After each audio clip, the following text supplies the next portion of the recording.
The mop water turned red. Carmen Snedeker stood in her kitchen, wringing out a mop she had used 100 times before.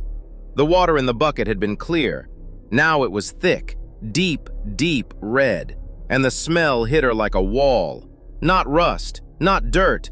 The wet metallic stench of fresh blood filling the room so fast she gagged. She stumbled back from the bucket, and the red kept spreading, pooling across the linoleum like it was bleeding from the floor itself. She would later tell investigators that the color was unmistakable. She had seen blood before. This was blood. But there was no wound, no source, no explanation. And this was not the first time the house on Meriden Avenue had done something impossible. It would not be the last. What happened inside 208 Meriden Avenue between 1986 and 1988 has never been fully explained. Not by the family who lived there, not by the investigators who spent 9 weeks inside its walls, not by the priests who were called to drive something out, something that did not want to leave. The Snedeker family moved into the house on June 30th, 1986. Carmen and Alan Snedeker, their 4 children, and Carmen's niece Tammy. They had come to Southington, Connecticut for one reason. Their oldest son, Philip, had been diagnosed with Hodgkin's lymphoma. He needed cobalt radiation treatments at UConn Hospital, and the drive from their previous home was too long, too expensive, too exhausting for a boy whose body was already being eaten alive by cancer. The house at 208 Meriden Avenue was cheap, suspiciously cheap. 5 bedrooms, plenty of space. The rent was low enough that Carmen didn't ask questions. She should have. The house had been the Hallahan funeral home. For decades, the dead of Southington had been brought through these doors, embalmed in the basement, displayed in the front rooms where the Snedeker children would now eat breakfast. The family didn't know this when they signed the lease. They found out on their own. It started in the basement. Philip and his younger brother Bradley were given the 2 downstairs bedrooms. Their rooms sat at the end of a hallway that connected to the old preparation area. On the second day, the boys found the equipment. A chain-powered body lift bolted to the ceiling, blood drains cut into the concrete floor, a steel gurney still stained, and in one of the cabinets, mixed in with cleaning supplies, a pile of old toe tags. Small paper labels, each one printed with a name, a date, a cause of death. The names of people who had been drained and preserved in the very room where these boys were now expected to sleep. Philip was the first to see it. Within hours of moving in, the 13-year-old told his mother that something was wrong with the house. His exact words were chilling.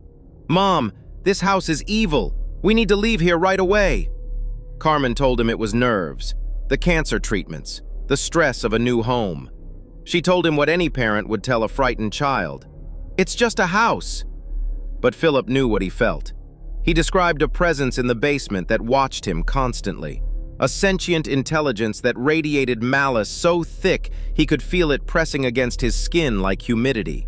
Then the presence showed itself. Philip described a young man standing in the shadows of the basement stairs. Long black hair that reached past his hips, high cheekbones, a gaunt, sickly face. The figure did not speak at first. It simply stood there, watching. Then it began calling Philip's name, a deep male voice rising from the darkness at the bottom of the stairs. Philip. Just that. His name, over and over. Some days it whispered, some days it screamed, but it never stopped. The entity spoke to Philip every single day. It alternated between threats and that same flat repetition of his name. And the worst part, the detail that Philip could never shake, was the silence. Sometimes the figure would appear and say nothing at all. It would stand at the foot of his bed and stare. Philip said the silence was worse than the screaming, because when it was quiet, he could feel it thinking. The activity spread through the house like an infection. It started with cold spots, sudden bursts of ice-cold air that would hit family members the moment they crossed a threshold, even in the dead of summer. Then came the sounds. Voices speaking in a language no one recognized, layered on top of each other like a crowd whispering in a cathedral. The master bed began to vibrate, not shake, vibrate. A deep mechanical hum that came from inside the mattress, as though something beneath the house was turning on. But what came next was worse than cold air or strange sounds. It was physical. Tammy, Carmen's niece, woke in the middle of the night to find her blankets floating above her body, levitating, pulled upward by something she could not see. Then she felt a hand, wet, slimy, sliding under her nightgown. She screamed and the blankets dropped, but the sensation didn't stop. It moved across her body with deliberate, searching precision. Carmen and Alan experienced it too. Both of them, separately, publicly, on the record, claimed that invisible entities sexually assaulted them inside the house. Carmen described the feeling as a weight pressing down on her chest, pinning her to the bed. Then hands, cold, slick hands that she could feel but not see. The attacks were often accompanied by laughter, a low, mocking sound that seemed to come from the empty basement below, as if something down there found it funny. The Snedekers called for help. Ed and Lorraine Warren arrived in the summer of 1988. The Warrens were already famous. The Amityville case, the Perrin family farmhouse, the Annabelle doll. They had built their careers investigating claims that most people would dismiss. They did not dismiss the Snedekers. The Warrens moved into the house, not for a weekend, not for a week, for 9 full weeks. Lorraine, a self-described clairvoyant, walked through the basement on her first visit and stopped cold. She said she could see it, not the ghost of a person, something older, something that had been invited in. Her psychic vision revealed a former employee of the funeral home, a man who had used the bodies in his care for acts of necrophilia. Worse, the Warrens claimed this same man had performed satanic rituals in the basement, using the dead as instruments. Whether you believe in psychic visions or not, the claim was specific. The desecration happened in the same room where Philip and Bradley slept, the same room where the toe tags were found, the same room that smelled of metal and decay years after the last body had been removed. The Warrens' nephew, John Zaffis, stayed in the house alongside them. One night, Zaffis woke unable to move, sleep paralysis. A figure stood at the foot of his bed and asked him a single question. "Do you know what they did to us?" The Warrens determined that the house was not merely haunted. Their official assessment was that 208 Meriden Avenue was possessed.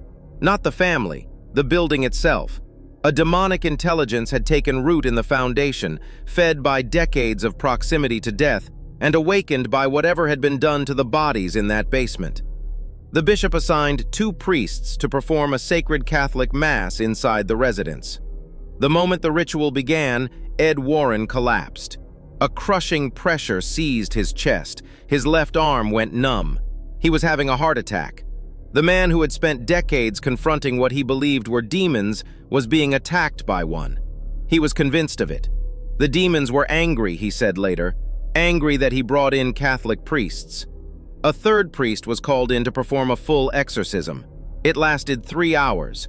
The prayers were spoken. The holy water was scattered.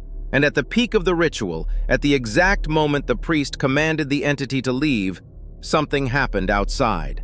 A massive tree in the yard snapped in half.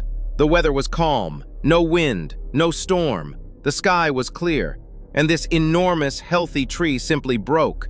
The crack was so loud that neighbors came outside to see what had happened. And then, silence. The house went still. The cold spots vanished. The voices stopped. The vibrations ceased.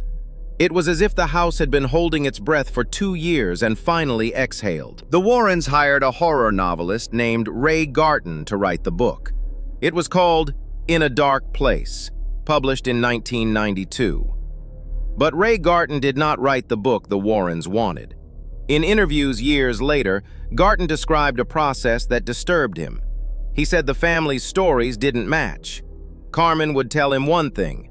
Alan would contradict it. The children's accounts shifted depending on who was in the room. When Garton brought these inconsistencies to Ed Warren, he said Ed told him to just make it scary. Garton wrote the book, but he spent the rest of his life distancing himself from it. He said he was not proud of the work. He said the Warrens had coached the family.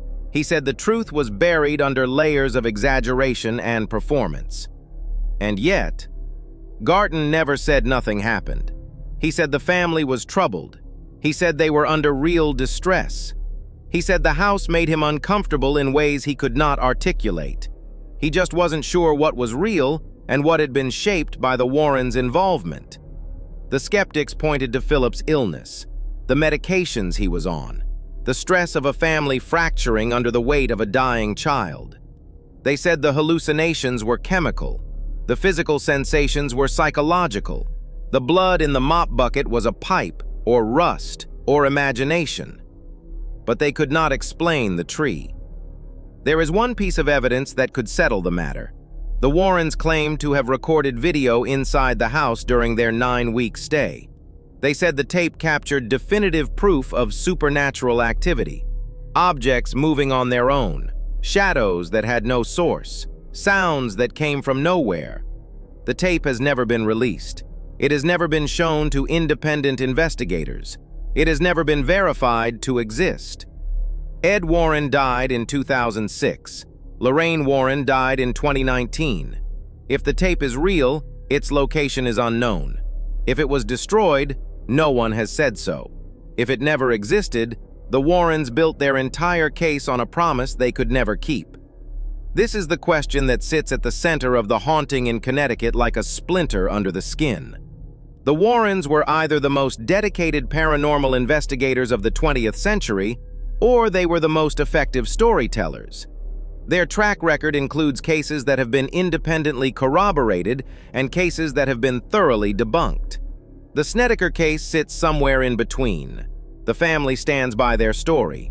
The book's own author does not. The tape that could prove everything has vanished. And the house at 208 Meriden Avenue still stands. The Snedeker family never returned to Meriden Avenue. They left in 1988 and did not look back. Philip's cancer went into remission after the exorcism. He survived. But he was later diagnosed with schizophrenia, a diagnosis his family disputes to this day. They say the doctors were trying to explain away what they could not understand. Philip Snedeker died in 2012. He was 38 years old. His cancer had returned. The current owners of 208 Meriden Avenue have lived there for over a decade.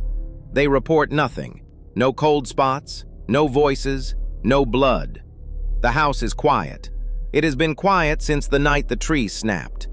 But there is one detail that lingers. After the exorcism, a priest took Carmen aside and gave her a warning. He told her she must live her life carefully from now on. He did not explain what he meant. He did not say the door was closed. He said she must be careful. As if whatever had lived in that house had not been destroyed, only displaced. As if it had gone somewhere else and was waiting. The house at 208 Meriden Avenue still stands in Southington, Connecticut. The basement has been renovated. The blood drains are gone. The body lift has been removed. The toe tags were thrown away decades ago. But the question remains. What happened to the Snedeker family was either the most elaborate hoax in paranormal history, or it was real. And if it was real, then something lived in that basement for decades, fed on the dead. And when a family of 6 moved in above it, it woke up. And no one has ever been able to explain why.